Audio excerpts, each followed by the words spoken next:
Ce programme est financé par les amis et partenaires du ministère de Joyce Meyer. Quel genre de Dieu serait heureux si je souffrais injustement? Cela ne dit pas qu'il est heureux quand nous souffrons injustement, mais qu'il est heureux si nous gardons une bonne attitude lorsque nous souffrons injustement.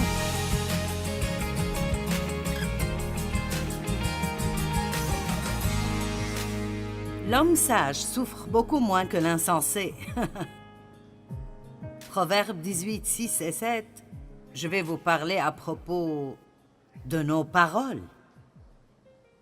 Les lèvres de l'insensé se mêlent aux querelles et sa bouche provoque les coups. Ça vaut le coup de lire ceci de nouveau. Les lèvres de l'insensé se mêlent aux querelles, commencent des disputes, causent des tensions, causent des troubles, causent des problèmes. Combien de fois, et je le blâmerai sur moi-même, combien de fois ai-je dit quelque chose de stupide et je sais que vous ne le faites pas. Et j'ai commencé une grande querelle avec quelqu'un et j'ai juste pensé après, pourquoi n'ai-je pas gardé la bouche fermée? C'est si difficile pour nous de garder la bouche fermée. Dieu nous a donné 2 oreilles et une bouche, donc nous sommes supposés écouter plus que nous parlons, mais nous avons échoué dans ceci. Proverbe 12, 18.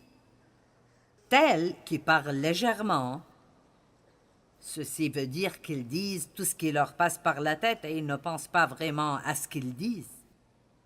Tels qui parlent légèrement blessent comme un glaive, mais la langue des sages apporte la guérison. N'est-ce pas bien? Proverbe 18, 21. La mort et la vie sont au pouvoir de la langue. Qui aime se répandre en paroles mangera les fruits qu'elles auront produits. Oh! Je n'invente pas ceci, c'est la vérité. J'étais chrétienne pendant très longtemps et personne ne m'a jamais dit ça. Peut-être que vous avez entendu des messages sur le pouvoir de vos paroles, mais vous avez besoin d'un petit cours de rattrapage, parce que c'est l'une des régions dans lesquelles nous avons l'un des plus grands problèmes. Nous disons juste beaucoup de choses stupides, et puis nous avons des problèmes, et nous nous mettons en colère contre Dieu. Nous devons faire spécialement attention à comment nous parlons quand nous sommes sous pression, comment nous parlons quand les choses ne vont pas comme nous voulons qu'elles aillent. Dans Jean 14, 30, j'aime ceci. Quelle bonne leçon c'est. C'était proche du temps où Jésus allait commencer à aller vers sa souffrance à Gethsémani et il essayait de dire à ses disciples certaines des choses qui étaient sur le point d'arriver. Et dans Jean 14, 30, il a dit « Je ne parlerai plus guère avec vous, car le prince du monde vient, il n'a pas prise sur moi. » Nous comprenons de cela que Jésus dit « Écoutez bien, ce qui arrive maintenant est vraiment important. Les décisions que je prends maintenant, beaucoup de choses sont basées sur ces décisions. Et donc, même Jésus, dans son humanité, a décidé qu'il allait rester silencieux pendant son temps de souffrance parce qu'il ne voulait pas ouvrir une porte à l'ennemi qui lui donnerait accès à quoi que ce soit de ce qui arrive. Qui d'entre vous pense, quand il passe par des problèmes, que ce serait mieux de juste aller s'enfermer dans une chambre où il ne dira rien à personne?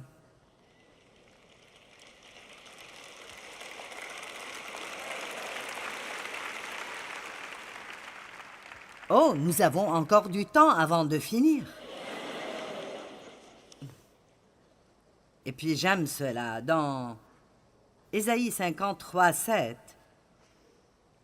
Il était maltraité et il s'est humilié, il s'est soumis et n'a pas dit un mot. Semblable à un agneau mené à l'abattoir, tout comme la brebis muette devant ceux qui la tondent, il n'a pas dit un mot. J'ai lu ces écritures pendant des années et je ne les comprenais pas. Mais il signifie exactement ce que ça dit. Quand Jésus était sous pression, il se taisait. Car bien qu'il fût Dieu, il était aussi un homme. Il était homme et Dieu, et c'est ainsi que la Bible le décrit, et c'est exactement ce que nous sommes. Vous êtes un homme Dieu ou une femme Dieu. Vous avez une chair humaine, mais Dieu vit en vous, et le Saint-Esprit est en vous, vous guidant et vous dirigeant, et il est en moi me guidant et me dirigeant. Et si nous ralentissions juste un tout petit peu, et quand le Seigneur dit « tais-toi », nous nous taisions. Combien d'entre vous sont d'accord avec moi que vous pourriez changer beaucoup de choses dans votre vie si vous changiez ce que vous disiez? D'accord, alors, ce n'est pas la faute de Dieu, n'est-ce pas?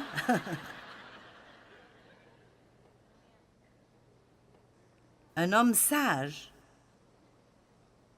a de meilleures choses à faire dans ces circonstances qu'un homme stupide. Une autre chose que nous ne devrions pas faire et que nous faisons, et j'essaye d'être vraiment pratique ici. Matthieu 7, 1 et 2, ne condamnez pas les autres pour ne pas être vous-même condamnés. Bien, bien, bien. Quelqu'un a-t-il réussi à... Je ne sais pas, quelle heure est-il? Environ 2h30. Est-ce que quelqu'un a-t-il réussi à arriver à cette heure de la journée sans juger ni critiquer personne? Je ne sais pas, vous avez peut-être déjà des opinions sur moi aujourd'hui. Et je suis ici pour essayer de vous aider. Eh bien, c'est la deuxième tenue qu'elle porte aujourd'hui.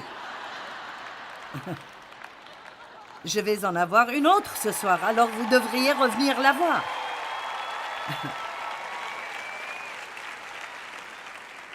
Et vous savez quoi, je n'essaye pas de vous impressionner avec mes nombreuses tenues, mais si je portais la même chose toute la journée, j'aurais la même tenue à la télé pendant 6 jours consécutifs. Alors je dois faire des emplettes pour la télé. Quel fardeau je porte!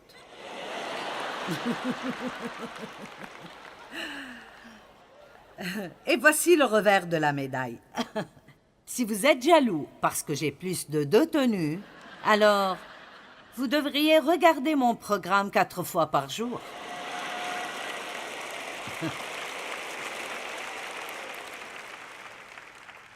Nous avons tellement d'opinions sur ce que font les autres et nous sommes tellement pris au piège par ce que nous pensons que les autres devraient faire lorsque notre vie est bien plus désastreuse que la leur.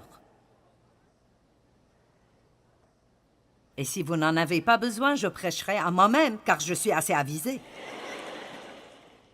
Ne jugez pas, ne critiquez pas et ne condamnez pas afin de ne pas être jugé, critiqué ni condamné. Ok, alors quand vous apprenez que quelqu'un a parlé de vous, mince, ça vous rend fou. Mais écoutez, est-ce qu'il sème une mauvaise graine ou est-ce qu'il récolte d'une mauvaise graine que vous avez semée dans la vie de quelqu'un d'autre? Oh! Certains d'entre vous n'ont même pas compris cela. Si nous jugeons et critiquons d'autres personnes, la Bible dit que c'est ce que nous allons recevoir. Donc, nous sommes si prompts à faire cela. Et je ne plaisantais pas quand j'ai dit « Quelqu'un est-il arrivé là aujourd'hui sans avoir déjà jugé ou critiqué personne ?» C'est probable qu'il n'y en ait pas beaucoup ici. Et donc, nous le faisons tellement que nous ne voyons même pas vraiment le problème. C'est comme si on pensait que c'est bien d'essayer de gérer la vie des autres. Eh bien, laissez-moi simplement vous dire ceci. Vous pourriez améliorer votre vie si vous vous mêliez de vos affaires.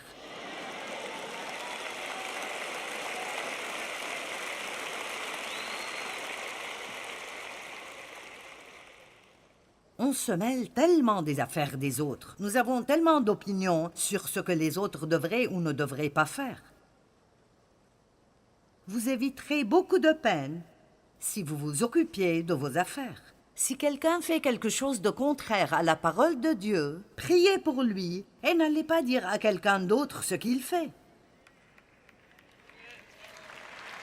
Allez, c'est juste un bon enseignement clair et biblique. Et donc, voici l'essentiel. Le diable ne cherche pas seulement une porte ouverte dans votre vie, il cherche n'importe quelle petite fissure. Et plus vous aurez l'occasion de faire des choses pour Dieu, plus votre chemin deviendra étroit.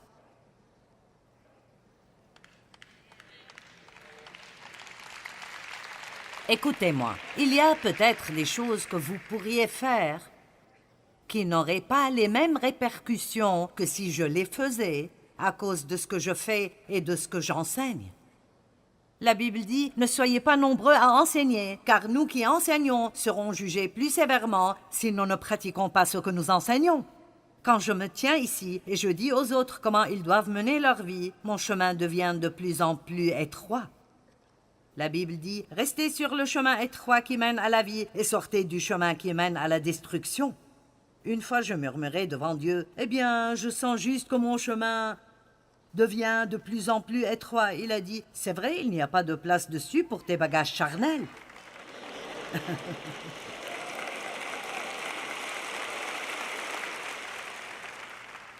Nous voulons avoir tous les privilèges et continuer à faire des choses idiotes et ça ne marchera pas.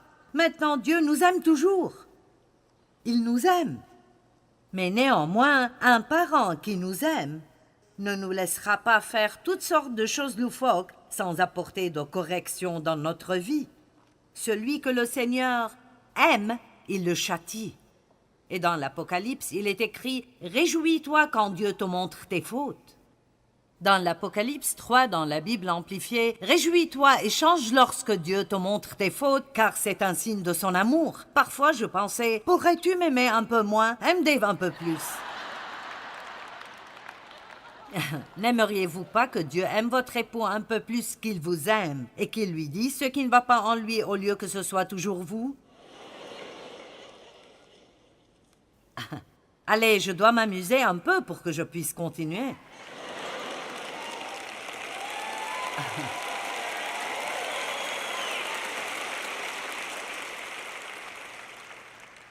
Ne jugez pas, ne critiquez pas et ne condamnez pas pour ne pas être jugé, critiqué et condamné.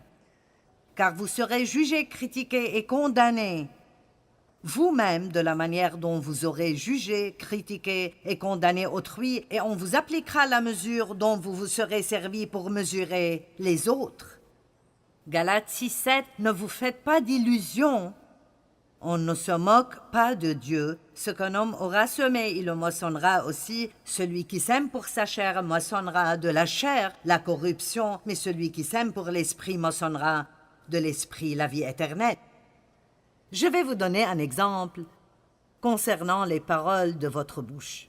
Lorsque nous parlons comme nous sommes supposés le faire, en prenant garde de ne pas critiquer les autres et en faisant plus attention à ne pas dire des choses négatives, cela ajoute à notre joie.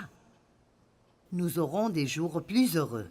La Bible dit « Savoir donner la bonne réponse est une source de joie ». Et je crois aussi que, parfois, lorsque des personnes sont déprimées, elles passent une mauvaise journée, elles se sentent mal en point, elles se disent « Je ne sais pas ce qui ne va pas, je me sens lourd ». Cela est dû à la façon dont nous parlons. Allez, n'allez pas à l'église le dimanche, puis vous asseoir au déjeuner le lundi et dire des ragots sur tout le monde au bureau, puis rentrer à la maison et être heureux.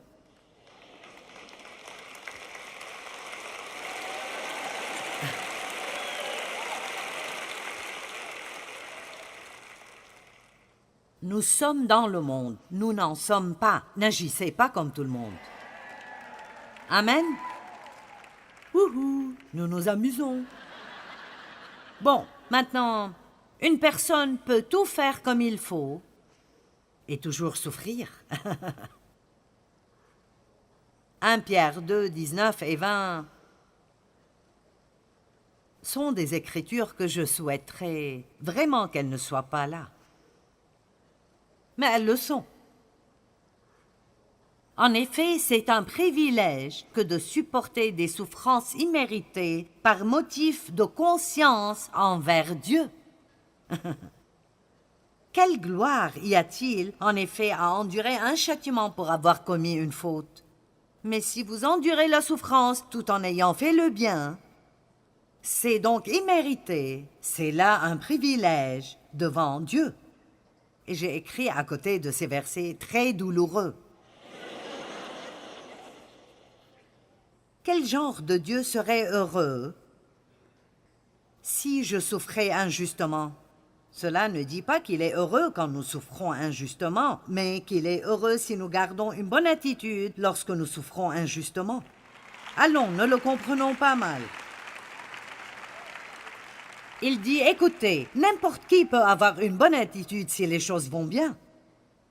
Mais quand vous souffrez, quand vous faites bien, quand vous vous comportez aussi bien que possible et vous êtes celui qui sert Dieu, et vous faites des offrandes, et vous marchez dans le fruit de l'esprit, vous aidez d'autres personnes, et de mauvaises choses vous arrivent, Dieu est content si, même pendant ces temps, nous gardons une bonne attitude et nous restons calmes. Je vais vous dire quelque chose que j'ai appris il y a longtemps, et je pense que cela figurerait en haut de la liste des choses que Dieu m'a donné de dire aux gens que j'estime importantes et très utiles. Galate dit « Faisons le bien sans nous décourager, car au moment opportun, nous récolterons si nous persévérons. » Et nous ne savons pas quand est le moment opportun, c'est le moment que Dieu pense être le meilleur moment dans notre vie. Et il y a des moments où Dieu laissera les choses aller plus longtemps que nous ne le voudrions, pour quelque raison. Vous savez, il fait quelque chose en nous ou en quelqu'un d'autre. Mais écoutez bien ce que je vais dire. Lorsque vous pouvez continuer à faire ce qui est juste, alors que vous n'obtenez pas encore le bon résultat, vous grandissez spirituellement.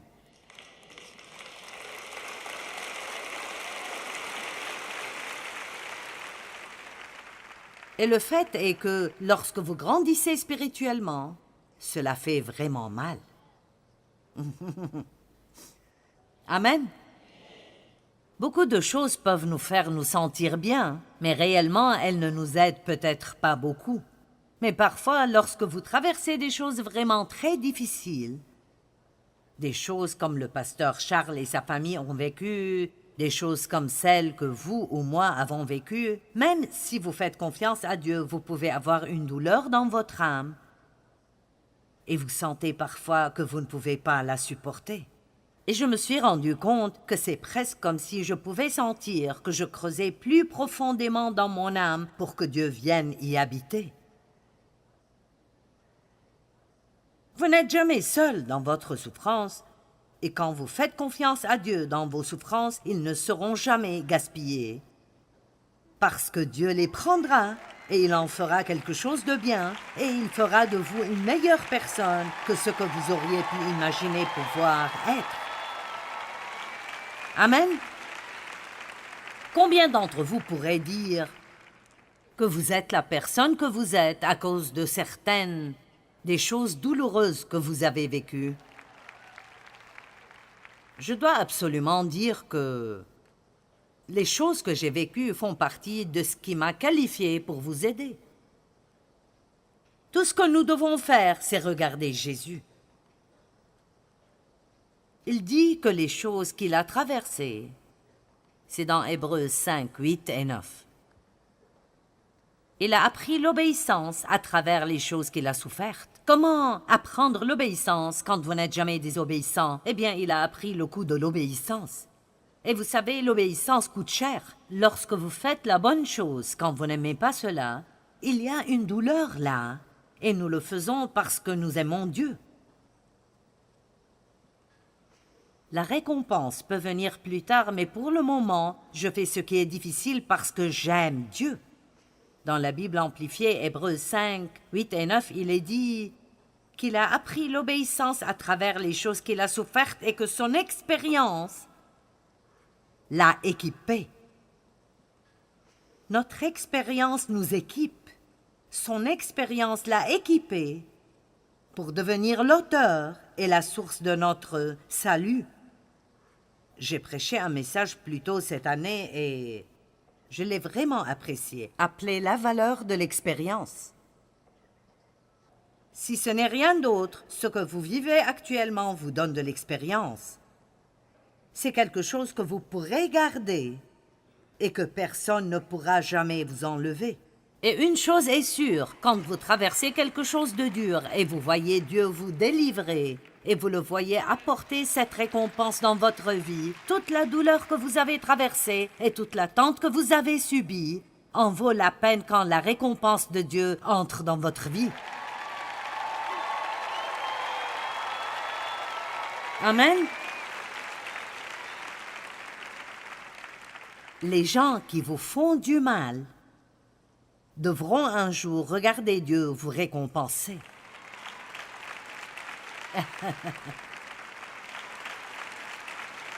Amen.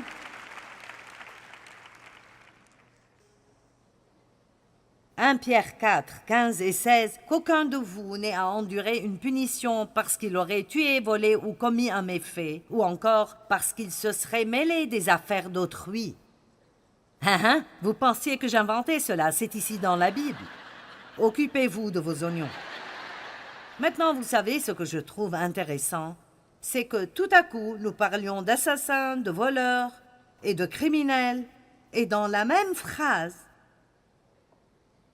il est maintenant question de ne pas se mêler des affaires d'autrui. Attends une minute, Jésus, ce n'est pas un gros problème. Oui, je parle peut-être des autres, et je devrais me mêler un peu plus de mes propres affaires, mais je n'ai tué personne, je n'ai pas volé au supermarché. Je suis une bonne personne. Non, il met tout dans la même phrase. L'une des erreurs que nous avons commises dans l'Église est que nous avons des péchés, et puis nous avons des péchés acceptables.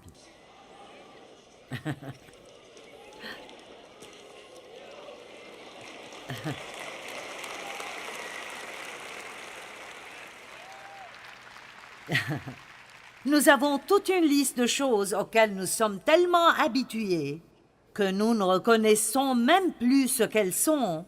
Et c'est pourquoi nous devons prier, et ça prend du courage pour le faire. Mon Dieu, je ne veux pas m'en tirer comme ça. Allez, combien de courage avez-vous? Combien voulez-vous grandir? Mon Dieu, je ne veux pas m'en tirer comme ça. Je veux être exactement ce que tu veux que je sois. Et si je fais des choses que je ne vois pas dans ma vie, ouvre mes yeux aveugles et ouvre mes oreilles sourdes. Et comment cela vous convient-il? Et traite avec moi comme tu le souhaites. Je vais prêcher le reste de cela le dos tourné.